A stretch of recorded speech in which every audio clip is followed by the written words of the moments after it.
बिस्मिल्लाहिर्रहमानिर्रहीम। अज़ीज़ तलबा अस्सलामु अलैकुम वरहमतुल्लाहि वबरकातुहू। बेटा, हमने अपने चैप्टर नंबर 1 को ख़त्म कर लिया है। हमने चैप्टर नंबर 1 से लेके चैप्टर नंबर 6 तक के जितने भी हमारे चैप्टर्स हैं, इन तमाम चैप्टर्स की हमने एक दफ़ा रिवीजन जो है इसको पढ़ लिया है। अब हम चैप्टर नंबर 8 को स्टार्ट करते हैं। चैप्टर नंबर 8 के अंदर जो एक्सरसाइज हमने पढ़ी थी वो थी एक्सरसाइज 8.1। इस 8.1 एक्सरसाइज के मैंने आपको क्वेश्चन नंबर 4 से लेके ऑनवर्ड जो कुछ क्वेश्चंस थे उनको मैंने हल करवाया था। अब मैं आपको जो इसके पहले 3 क्वेश्चंस हैं, पहले मैं आपको ये वाले क्वेश्चंस करवाता हूँ, फिर इसके बाद हम आगे वाले क्वेश्चंस की तरफ चलेंगे। ठीक है। सो जो सबसे पहला क्वेश्चन है इसका 8.1 का, इसमें पूछा ये गया है आपसे कि determine the quadrant of the coordinate plane in which the following point लाई।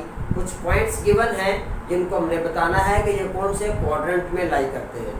तो सबसे पहले तो हमारे पास जो यहाँ पे क्वेश्चन है वो ये है कि सर क्वाड्रेंट क्या होता है। एक क्वाड्रेंट क्या होता है बेटा, हमारे पास अगर हम 2 लाइंस इस तरह से ड्रॉ करते हैं, परपेंडिकुलर लाइंस, तो इन 2 परपेंडिकुलर लाइंस जिनका सेंटर 0 है, 0 से राइट साइड पे पॉजिटिव इंटीजर्स हैं, ये नंबर लाइंस आप समझ लेंगे। 4 लेफ्ट साइड पे नेगेटिव इंटीजर्स हैं,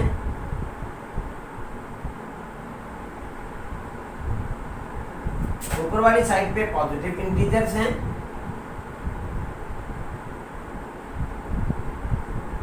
और नीचे वाली साइड पे इसी तरह नेगेटिव इंटीजर्स हैं।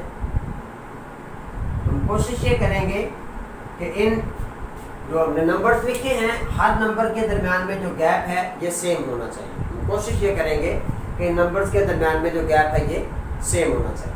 अच्छा जी, ये हमारे पास 2 नंबर लाइंस हो गई जी, जिनका जो यूनियन है इन दोनों नंबर लाइंस का जो पॉइंट ऑफ इंटरसेक्शन है ये O है, 0। इसको हम ओरिजिन कहते हैं, इसको हम ओरिजिन कहते हैं। 0 से राइट साइड पे पॉजिटिव इंटीजर्स, 0 से लेफ्ट साइड पे नेगेटिव इंटीजर्स, 0 से ऊपर वाली साइड पे पॉजिटिव इंटीजर्स और 0 से नीचे वाली साइड पे नेगेटिव इंटीजर्स। तो यहाँ पे बेटा अगर हम देखें तो इसके 4 हिस्से बनते हैं। एक हिस्सा ये है, दूसरा हिस्सा ये है, तीसरा हिस्सा ये है और चौथा हिस्सा इसका ये है। और इन चारों हिस्सों को हम क्वाड्रेंट्स कहते हैं। सो ये हमारा आ गया जी फर्स्ट क्वाड्रेंट, ये आ गया बेटा सेकंड क्वाड्रेंट, ये आ गया थर्ड क्वाड्रेंट और ये आ गया हमारे पास फोर्थ क्वाड्रेंट। ठीक। फिर इसी तरह एक हमारे पास होता है कोऑर्डिनेट प्लेन। अच्छा, ये जो एक्सिस है ना, अब ये जो लाइंस है इसको जो हॉरिजॉन्टल होता है, ये जो हॉरिजॉन्टल लाइन है इसको हम एक्स एक्सिस कहते हैं, एक्स एक्सिस। और ये जो वर्टिकल लाइन होती है इस लाइन को हम वाई एक्सिस कहते हैं। क्या कहते हैं जी? Y axis. सो ये जो हॉरिजॉन्टल लाइन है इसको हम एक्स एक्सिस और ये जो वर्टिकल लाइन है इसको हम वाई एक्सिस कहते हैं। इन दोनों लाइंस के मिलने से बेटा ये जो हमारे पास एक फिगर बनती है, इस फिगर को हम प्लेन कहते हैं, इस फिगर को हम प्लेन कहते हैं।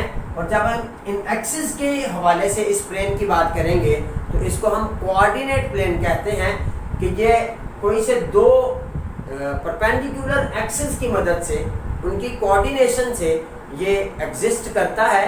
इसी एग्जिस्टेंस की वजह से इसको हम कोऑर्डिनेट प्लेन कहते हैं, इसको हम कोऑर्डिनेट प्लेन कहते हैं। अब इस कोऑर्डिनेट प्लेन के अंदर बेटा हमारे पास कुछ पॉइंट्स होते हैं, कुछ पॉइंट्स होते हैं जिनको हम कोऑर्डिनेट पॉइंट्स कहते हैं या सिंपली पॉइंट कह लें। इस पॉइंट में इस तरह से एक पॉइंट है जिसमें एक वैल्यू x होती है और दूसरी वैल्यू y होती है। ये मैंने आपको लास्ट टाइम भी समझाया था कि ये जो पहली वैल्यू होती है इसको हम x कहते हैं और ये जो दूसरी वैल्यू होती है इसको हम y कहते हैं। क्लियर? अब ये तो x वैल्यू है बेटा, ये x एक्सिस के अलॉन्ग जो भी वैल्यू होगी उसको हम x वैल्यू कहेंगे और y एक्सिस के अलॉन्ग जो भी वैल्यू होगी उसको हम y एक्सिस कहेंगे।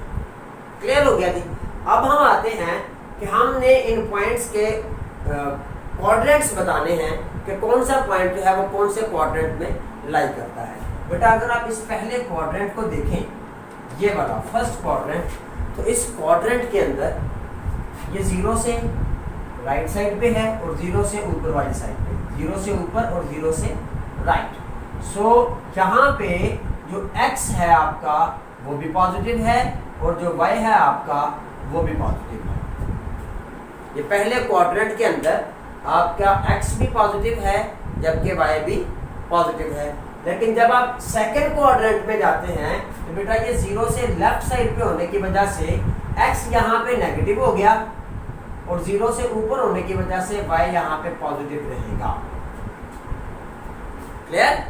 सो फर्स्ट क्वाड्रेंट में x और y दोनों पॉजिटिव, सेकंड क्वाड्रेंट में x नेगेटिव जबकि y पॉजिटिव, फिर थर्ड क्वाड्रेंट में बेटा 0 से लेफ्ट साइड पे होने की वजह से आपका x नेगेटिव और 0 से नीचे होने की वजह से आपका y भी नेगेटिव। सो थर्ड क्वाड्रेंट में जो हमारा पॉइंट होता है इसका x कोऑर्डिनेट भी नेगेटिव होता है और इसका y कोऑर्डिनेट भी नेगेटिव होता है।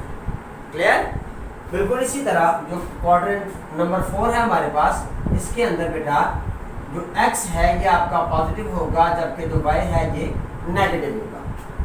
सो अब आप इस प्लेन को सामने रखें और यहाँ पे जो पॉइंट्स हैं आपके पास P, Q, R and S, in points के आपने क्वाड्रेंट्स बताने हैं कि कौन सा पॉइंट जो है वो कौन से क्वाड्रेंट में लाई करता है। सो यहाँ पे जो पॉइंट P है हैविंग कोऑर्डिनेट्स x कोऑर्डिनेट उसका -4 जबकि y इसका +3 है। सो ये सेकंड क्वाड्रेंट में लाई करता है। बिल्कुल इसी तरह से जो पॉइंट Q है बेटा ये आपका थर्ड क्वाड्रेंट में लाई करता है, दोनों नेगेटिव हैं। फिर जो पॉइंट R है इसमें दोनों पॉजिटिव हैं, सो ये फर्स्ट क्वाड्रेंट में लाई करता है।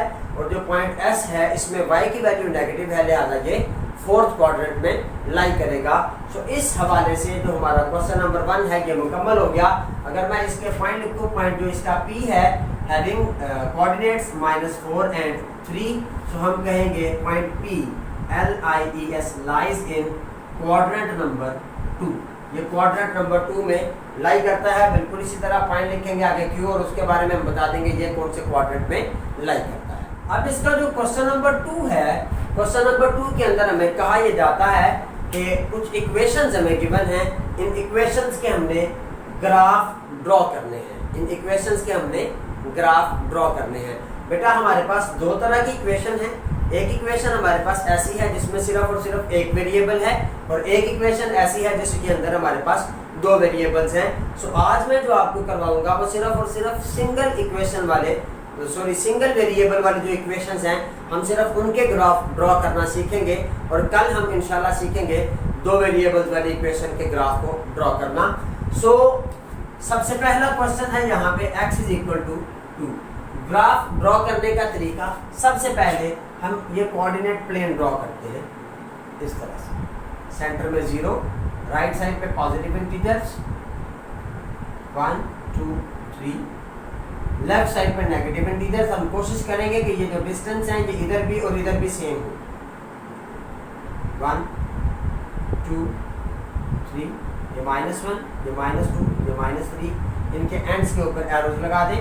बिल्कुल इसी तरह से ये 1 2 3 एरो, बेटे -1 -2 -3 और यहाँ पे एरो लगा। अब हमारे पास वेरिएबल है x = 2, ये है हमारा x एक्सिस और ये है हमारा y एक्सिस, ये x एक्सिस और ये y एक्सिस। हम देखेंगे x किसके बराबर है, 2 के। सो हम x एक्सिस पे चलेंगे और जो पॉइंट 2 होगा उसको हम सर्कल कर लेंगे, उसको हम सर्कल कर लेंगे। इसी तरह से नंबर लाइन के ऊपर भी नंबर्स को क्रॉस करते हैं ना। सो पॉइंट 2 को हमने सर्कल कर लिया। अब इस पॉइंट 2 के ऊपर इक्वेशन में हमारे पास वेरिएबल x है, तो जो हमारी लाइन होगी ये y के पैरेलल होगी, ये y के पैरेलल, y के मतवाजी लाइन होगी ये वाली। सो x = 2 का जो ग्राफ होगा वो इस तरह से होगा। अब इसका मतलब ये होता है कि y की वैल्यू कुछ भी हो, y की वैल्यू कुछ भी हो वो इसी लाइन के ऊपर आएगी। ठीक है जी। सो ये हमारा ग्राफ हो गया जी, इसको हम कहेंगे x = 2 और ये हमारा आंसर होगा। ठीक है, इस तरह से हम इनके जो ग्राफ्स हैं उनको ड्रॉ करते हैं। यहाँ पे मैं आपको जो y इज इक्वल टू जो 3 होगा, लाइक यहाँ पे एक और क्वेश्चन कर लेते हैं कि y इज इक्वल टू 3। सो हम देखेंगे y की वैल्यू 3, यहाँ पे इसको हमने सर्कल किया और फिर यहाँ पे हम x एक्सिस के जो अलॉन्ग ग्राफ है इस तरह उसको हम ड्रॉ कर देंगे और ये हम कह देंगे जी y इज इक्वल टू 3, ये हमारा आंसर हो जाएगा। ठीक है जी। अब यहाँ पे जो इसका पार्ट नंबर 9 है उसमें कहते हैं जी x is equal to 1/2, x is equal to 1/2। So इसका मतलब है कि क्योंकि ये 1/2 है, ऊपर छोटा नंबर है नीचे बड़ा नंबर है और इससे पहले कुछ भी नहीं है, तो हम 0 से स्टार्ट करते हैं। सो डिनोमिनेटर में 2 है तो हम इसके 2 हिस्से कर लेंगे जी इस तरह से। अब 1 यहाँ पे है तो इसको आप सर्कल कर, ठीक, और इसी को आप ग्राफ बना दे तो ये आपका x इज इक्वल टू 1/2 का ग्राफ बन जाएगा। अब सवाल ये रह गया कि सर जहाँ पे 0 होगा वहां पे हमारा ग्राफ किस तरह से होगा। पार्ट नंबर इसका 5, y इज इक्वल टू 0। सो सबसे पहले हम इस तरह से कोऑर्डिनेट प्लेन एक ड्रॉ करते हैं जिसकी तमाम जो लाइंस हैं इसके जो एंड्स हैं उनके ऊपर 0 है, सॉरी एरोज हैं, सेंटर में 0 है, राइट साइड पे पॉजिटिव इंटीजर्स, लेफ्ट साइड पे नेगेटिव इंटीजर्स, ऊपर वाली साइड पे पॉजिटिव इंटीजर्स, नीचे वाली साइड पे नेगेटिव इंटीजर्स। इक्वेशन है हमारे पास y is equal to 0, y is equal to 0।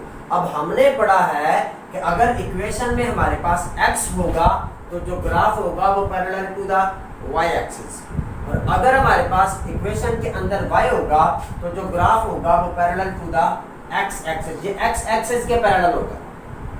Parallel का मतलब होता है उसी की डायरेक्शन में, जिस डायरेक्शन में x एक्सिस है उसी डायरेक्शन में y इज इक्वल टू 3 का ग्राफ। बिल्कुल इसी तरह से जिस डायरेक्शन में आपके पास अब ये जो 0 है, ये जो 0 तो यहाँ पे आता है, 0 तो यहाँ पे सर्कल होगा। सो यहाँ से आप इस तरफ ये जो लाइंस हैं इनको यहाँ पे आप एरो बना दें, एक आप यहाँ पे एरो बना दें, यहाँ पे लिख देंगे y इज इक्वल टू 0। अब जो x इज इक्वल टू 0 होगा उसका आप यहाँ पे एरो बना दें, यहाँ पे एरो बनाएं तो ये आपका x इज इक्वल टू 0 का ग्राफ भी है, तो ये कैसे बन सकता है। आप यहाँ से इस क्वेश्चन नंबर 2 के अंदर से उन तमाम के तमाम क्वेश्चंस को निकाल के सॉल्व करेंगे जिन इक्वेशंस के अंदर आपके पास सिर्फ और सिर्फ एक वेरिएबल है, और इन क्वेश्चंस की आप लोग प्रैक्टिस करें। अगर कहीं पे किसी चीज़ की समझ नहीं आती तो आप लोग मुझे कॉल या मैसेज करके पूछ सकते हैं। अपना बहुत ज़्यादा ख्याल रखिएगा। अल्लाह हाफ़िज़।